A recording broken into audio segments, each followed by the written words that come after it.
as to why Imam and Imam Ahmed put this book together. And as I mentioned, he's not the only one who wrote a book like this. What he wrote in this book is repetitive. The last point that we want to make before we start dealing with the book is there are certain situations that are facing all of us. For an example, if you're a youngster, there are things that you're facing in terms of being a Muslim today, living in this environment. This book, if you understand this book and the books that the scholars wrote like this, it'll help you to navigate in your youth. If you understood a book like this.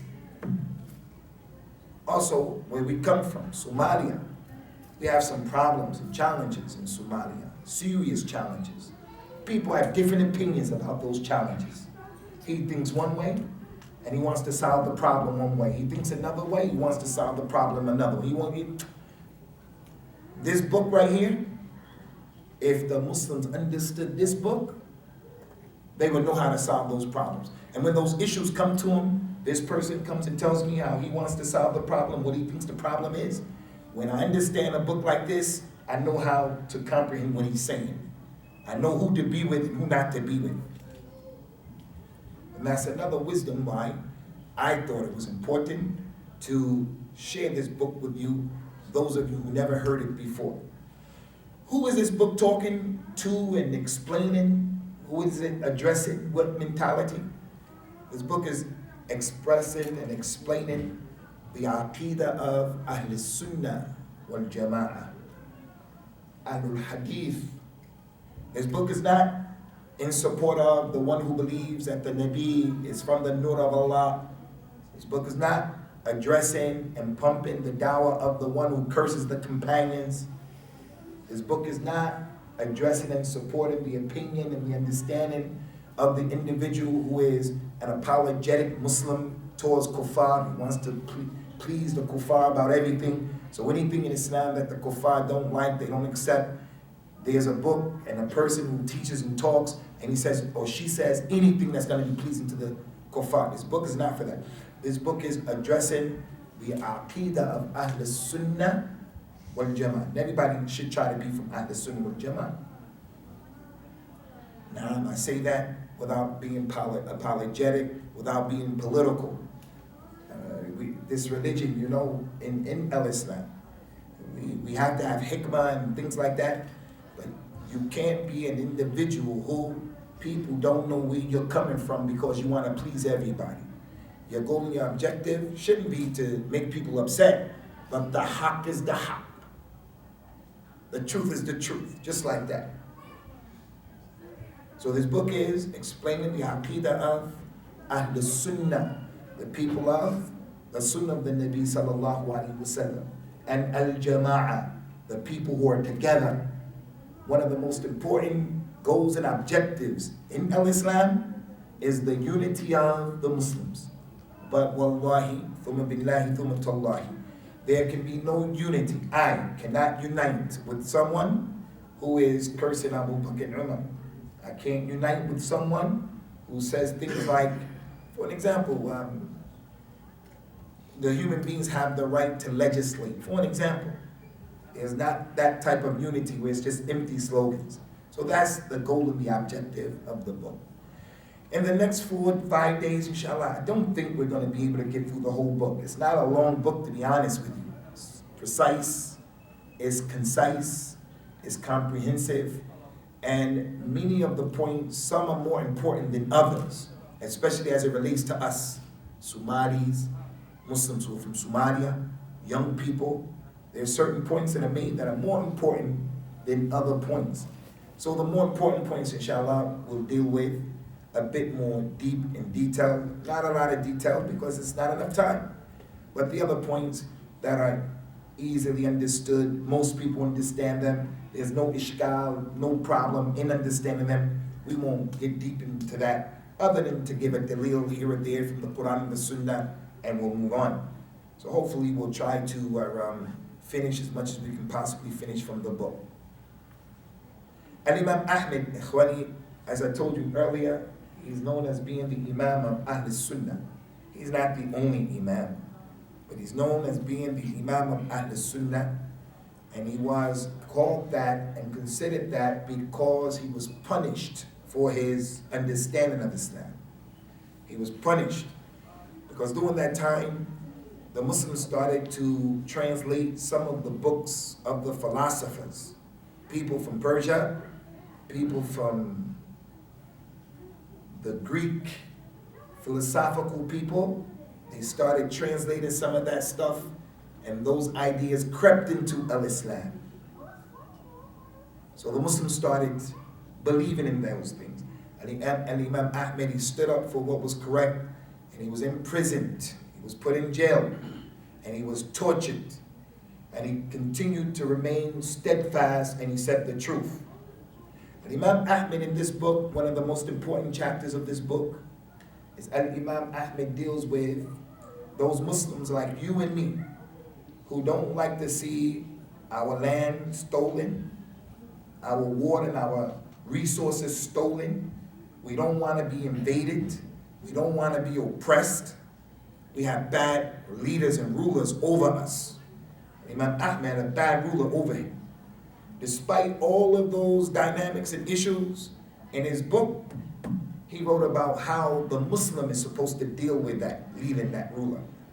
How the Muslim is supposed to deal with his brother or his sister who's doing something, for an example, that may be kufr, doing something that may be bid'ah. It's an innovation.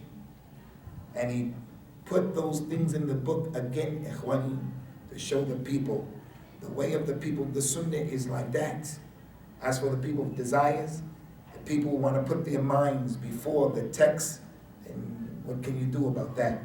Is it except hope for the best, make dua for people. So the first point that Imam Ahmed considered to be from the foundations of the Sunnah, Usul al-Sunnah, he brought a number of things. The ulama of al-Islam, the way they put their books together, the way they write, and the way they talk, and the way they deal with people, one of the benefits of scholars, especially in the past, is that when you take knowledge from the scholar and you read the books of the scholar, you learn not only what they're teaching, but how they taught. For an example, the very first thing that Imam Ahmed brings in this book is extremely important to him, and that's why he made it the first thing.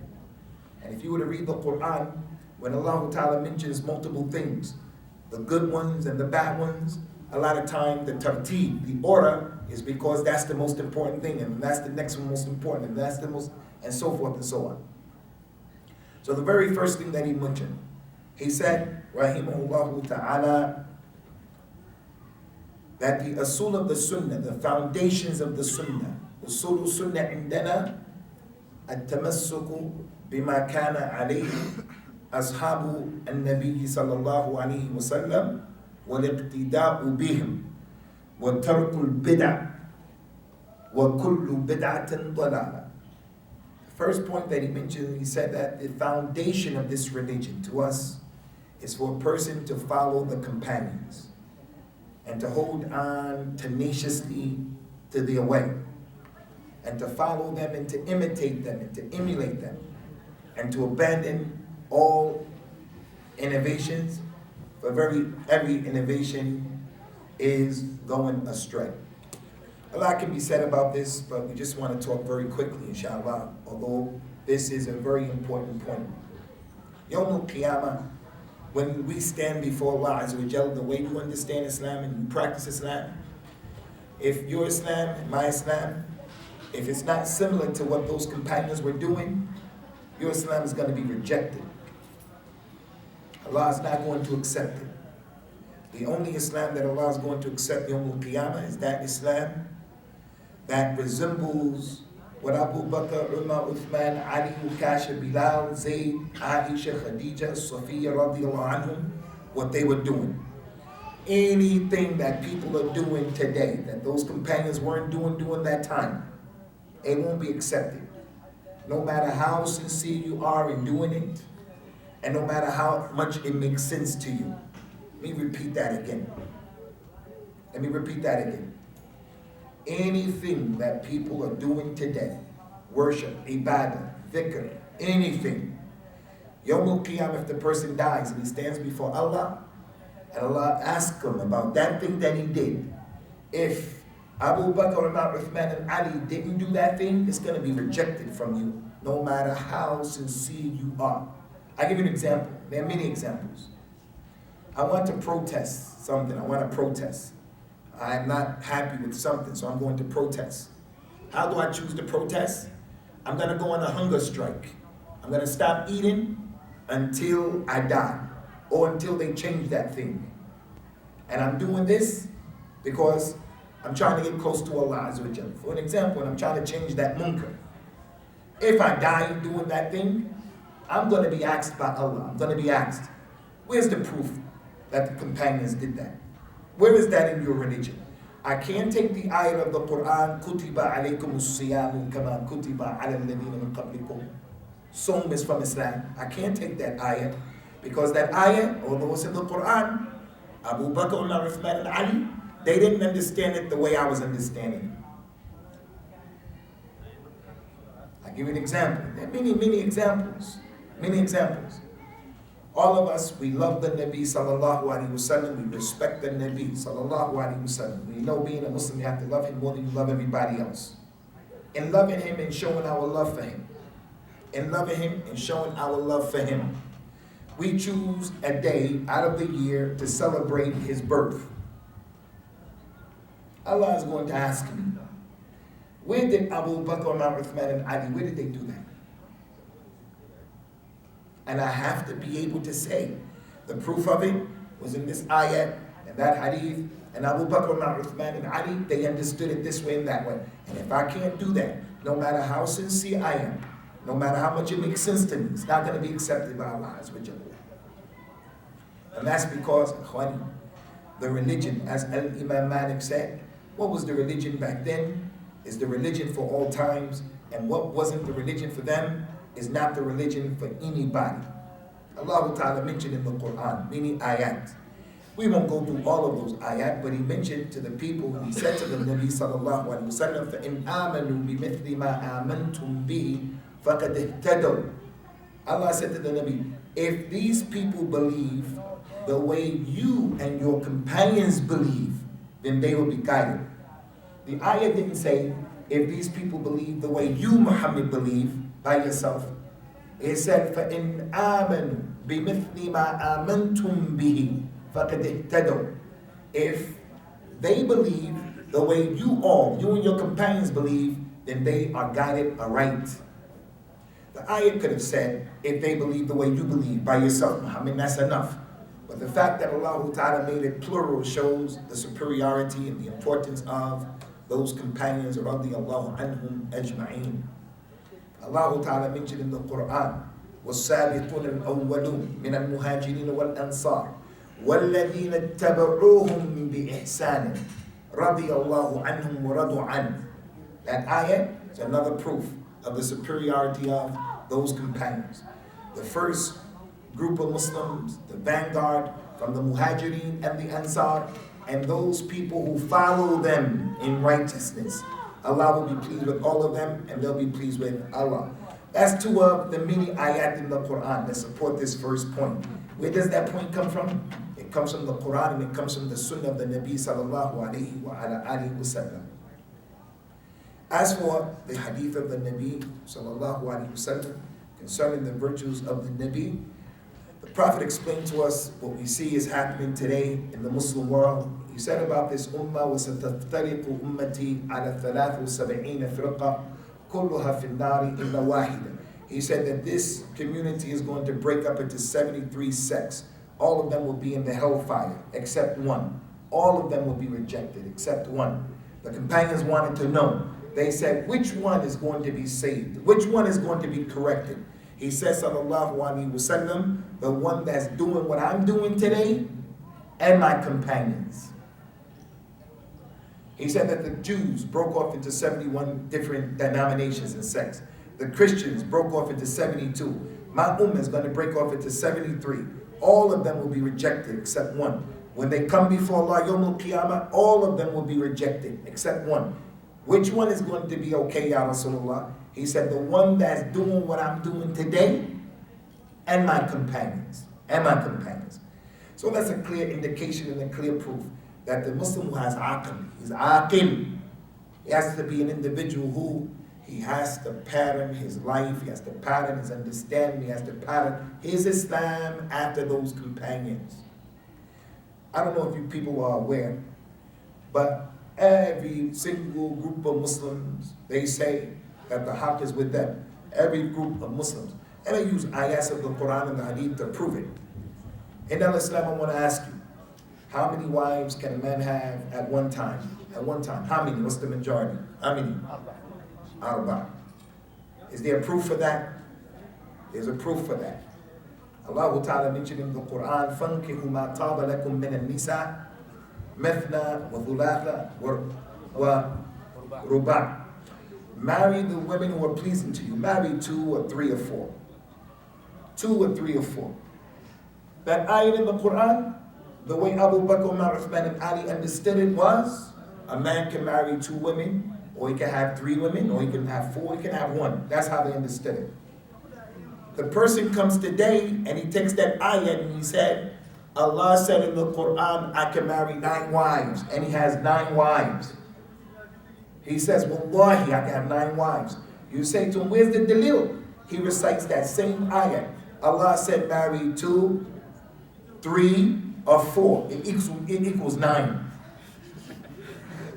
So the question is, okay, the ayah does say that. Marry 2, 3, 4, altogether 9. But how did Abu Bakr and Umar and Uthman and Ali understand that ayah? They understood, you can have 4. There was one companion, he had 5 wives. He embraced Islam. The news went to the Nabi sallallahu alaihi wasallam that he had 5 wives. Rasulullah sent someone to that man and told him, keep 4 and divorce 1. So he divorced the one that he didn't want and kept the 4.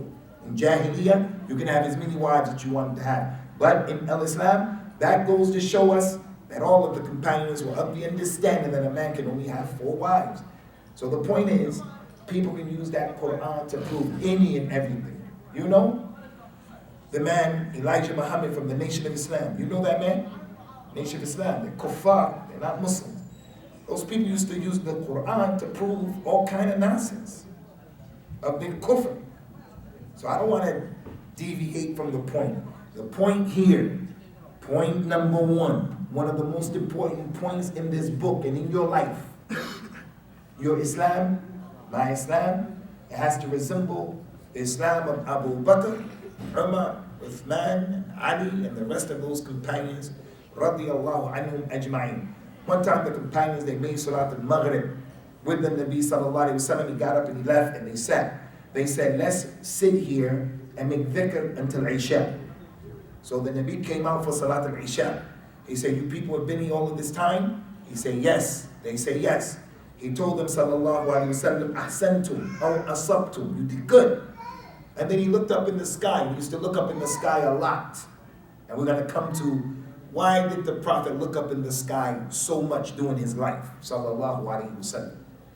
Why did he look up in the sky so much? He looked up in the sky and then he told the people, sallallahu alayhi wa sallam, an-najum amanatun lis-sama. فَإِذَا ذَهَبَتِ النَّجُومُ أَتَى السَّمَاء مَا تُوعِدُ وَأَنَا أَمَنَةٌ لِأَصْحَابِي فَإِذَا ذَهَبْتُ أَتَى أَصْحَابِيَ مَا يُوعَدُونَ وَأَصْحَابِي أَمَنَةٌ لِأُمَّتِي فَإِذَا ذَهَبَ أَصْحَابِي أَتَى أُمَّتِي مَا يُوعَدُونَ.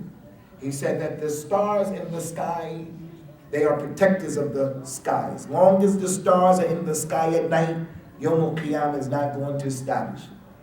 But when those stars leave the sky and the sama inshaqqat, then it's Yawm al-Qiyamah. As long as those stars are there, Yawm al-Qiyamah won't be there. So he said the stars protect the sky. He said, and I am a protection for my companions. He said that my companions are a protection for this ummah. If my companions die, then what this ummah has been promised is going to happen. That hadith is another proof that goes to show the companions of the Nabi sallallahu alaihi wasallam, they are the example. Then Imam Ahmed went on to say, from the usul of the sunnah is to avoid all innovations, the bid'ah, the innovations. The innovation, ikhwani, as most of you know, is that thing that was introduced in the religion it was introduced in the religion, and it doesn't have a precedent. It's not something that the Nabi did, sallallahu alaihi wasallam, or his companions. This is not an innovation. This clock is not an innovation. Your glasses in your car is not an innovation, because it wasn't introduced in the religion. This is something about the dunya that we're using to make our lives easier, to facilitate ease. But in the religion, someone innovates and introduces something, the Nabi sallallahu alaihi wasallam, he said it be rejected, no matter what his niyyah is. It can be very sincere. It will be rejected. He told the people sallallahu alaihi wasallam, anyone who introduces something in this religion will be rejected. Anyone. I became a Muslim, and when I became a Muslim, I met up with some people. The Imam used to give the khutbah, and in front of the minbar, there was a big green chair. And no one ever sat in the chair. I asked the people, why is that chair there? They told me, every time for the khutbah, whenever the Imam says As-Salamu Alaikum, the Nabi sallallahu alaihi wasallam comes and he sits in that chair. And the chair to the other side was white. They said that Khidr came to sit in the other chair, and they used to listen to the khutbah. I said to them, is that only in our masjid? They said, no, in every masjid. I was a brand new Muslim. When I asked them, where's the proof of that? With sincerity, the fitrah, where's the proof of that? They became angry and upset with me. And they told me I didn't love Rasulullah. I'm just trying to learn my religion. Later on in that night, the same day, a new Muslim, later on in that night, they all came together in a big circle. They put a green cloth in the floor and a white cloth. They turned the lights down, they put bukhur on, and they started doing their thing. And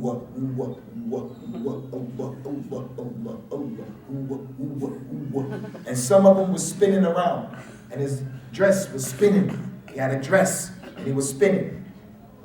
And I'm looking at the situation, and I said, listen, I said to myself, Fitra, I was a Christian. They took me for a ride in Christianity. It didn't make sense. I'm not going to do this again. So I asked those people, what are you doing? Before I do that, I just want to know, where does it say in the religion that I should do that? They took some ayat. The man told me that Allah Ta'ala mentioned in the Quran, Allah bi dhikrillahi tatma'innal qulub. That with the dhikr of Allah, you become tranquil. And if you spin around like that, you'll become one with Allah, and Allah becomes one with you. Now the question is, that the Nabi sallallahu alaihi wasallam forget about telling the ummah about this thing.